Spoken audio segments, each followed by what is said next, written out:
इंसान कहता है कि मेरे पास पैसे आए तो मैं कुछ करूं, और पैसा है कि कहता है अरे इंसान तू कुछ कर तो सही, तभी तो मैं तेरे पास आऊं। नमस्कार, मैं हूं अवधेश श्रीवास्तव और आज की चर्चा पैसे पर। जी हाँ, ये भी उतना ही बड़ा सत्य है जैसे कि सूरज पूरब से निकलता है, बच्चा माँ की कोख से ही जन्म लेता है, वैसे ही पैसे को सही ढंग से अगर समझा ना जाए, संभाला ना जाए, तो वो बहुत सारे दुख देता है। तो बस इसी पैसे को समझने और इसे संभालने की कला के बारे में आज हम चर्चा करेंगे। यानी कि हम बात करेंगे रॉबर्ट टी कियोसाकी की लिखी book rich dad poor dad की।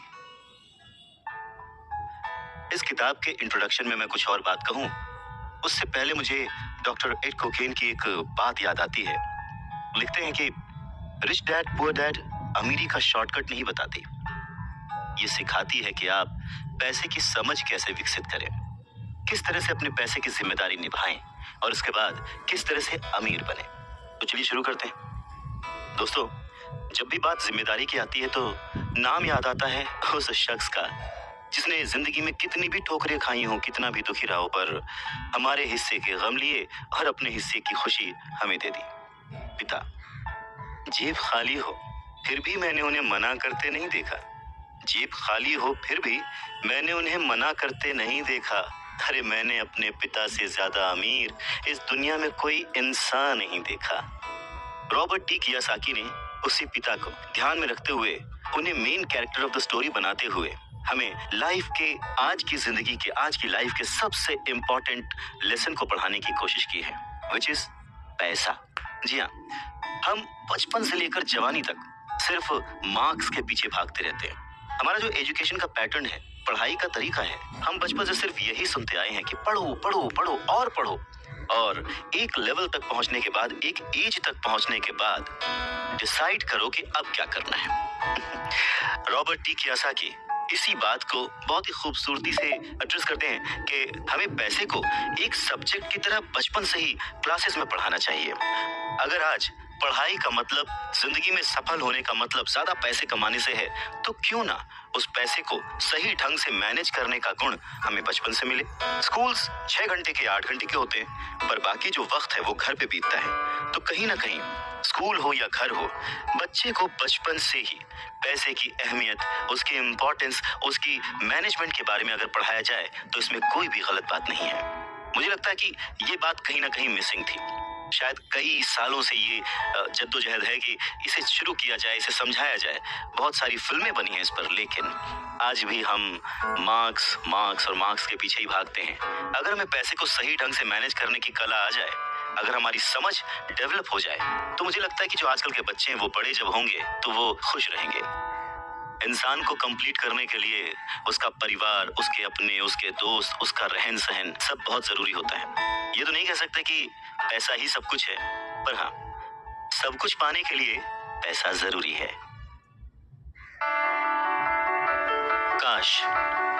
काश कि मैंने ये बुक 20 साल पहले पढ़ी होती। ये लाइन अमेरिका के एक बहुत ही बड़े बिल्डर लैरिसन क्लार्क ने कही थी जब उन्होंने रिच डैड पुअर डैड पढ़ी थी। वक्त ऐसे ही बीत जाता है और हम काश में फंसे रह जाते हैं। ऐसी बहुत सारी चीजें हमें जब पता लगती हैं जिससे हमारी लाइफ बदल सकती थी, हमें कुछ सीखने को मिल सकता था, हमें तरक्की करने को मिल सकता था, पर वक्त बीत चुका होता है और बस रह जाता है तो ये एक काश कि मैंने ये कर लिया होता। नमस्कार, मैं हूं अवधेश श्रीवास्तव और आज हम चर्चा कर रहे हैं रॉबर्ट टी कियोसाकी की लिखी book rich dad poor dad पर। इस किताब में कियोसाकी ने अपने 2 पिताओं का रेफरेंस लिया है। एक जो रिच डैड थे जिनके पास बहुत पैसा था और एक जो पुअर डैड थे। रॉबर्ट कियोसाकी अपने दोनों पिताओं को, दोनों डैड्स को बराबर का सम्मान देते थे और उनके जो दोनों पिता थे वो भी उन्हें उतना ही प्यार करते थे। बहुत सारे लोगों के सवाल हो सकते हैं कि एक ही वक्त पर एक इंसान के 2 पिता कैसे हो सकते हैं, या कोई और क्वेश्चन। मुझे लगता है कि हम अगर इस बात पे ध्यान दें कि रॉबर्ट कियोसाकी हमें समझाना क्या चाहते हैं, तो हमारे लिए फायदे की बात होगी। हो सकता है उन्होंने ऐसा मान लिया हो सकता है उन्होंने अपने मन को पुअर डैड और अपने दिमाग को रिच डैड माना हो, या ये हो सकता है कि एक डैड उनके रहे हों और दूसरे डैड उनके किसी दोस्त के, कुछ भी हो सकता है। इम्पोर्टेंट ये नहीं है कि ये जो डैड का रेफरेंस लिया उन्होंने, ये कहानी है या काल्पनिक है। असल बात ये है कि रॉबर्ट कियोसाकी हमें समझाना क्या चाहते हैं, हमें बताना क्या चाहते हैं। चलिए मान लेते हैं कि रॉबर्ट कियोसाकी के दो पिता थे और उनमें से एक बहुत अमीर थे, एक बहुत गरीब थे। तो रॉबर्ट कियोसाकी कहते हैं कि सोच जो है वो बहुत बड़ा रोल प्ले करती है, और इसी माध्यम से रॉबर्ट कियोसाकी कहते हैं कि हालांकि वो दोनों पिता उनके अपने थे, हालांकि वो दोनों पिता उनका उतने ही शिद्दत से, उतने ही मन से ख्याल रखते थे, उतना ही प्यार करते थे, अपनी जान निछावर करते थे और हमेशा उन्हें सिखाने की कोशिश करते थे, जिंदगी में आगे बढ़ाने की कोशिश करते थे।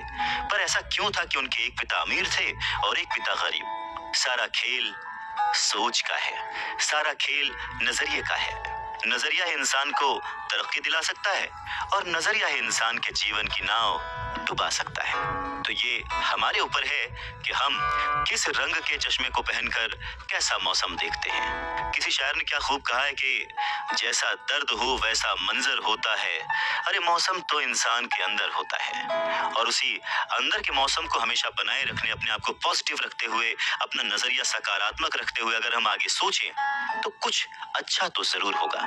बातें और भी हैं, सुनते रहिए।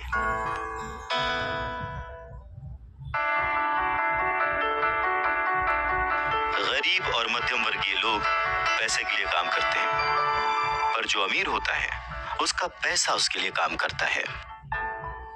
नमस्कार, मैं हूं अवधेश श्रीवास्तव और आज हम चर्चा कर रहे हैं रॉबर्ट टी कियोसाकी की लिखी book rich dad poor dad पर। स्कूल जाओ और मेहनत से पढ़ो, ये जो लाइन है याद करिए, बचपन में हम सब ने सुना है और एक बार नहीं कई बार सुना है। रिश्तेदारों से, घर वालों से, टीचर से, हर एक से, स्कूल जाओ और मेहनत से पढ़ो। एक वक्त ऐसा लगता था कि बस पढ़ते रहो पढ़ते रहो पढ़ते रहो, पर जैसे जैसे समझ आगे बढ़ी एक सवाल मन में घर करने लगा, आखिर हम पढ़ किस लिए रहे हैं?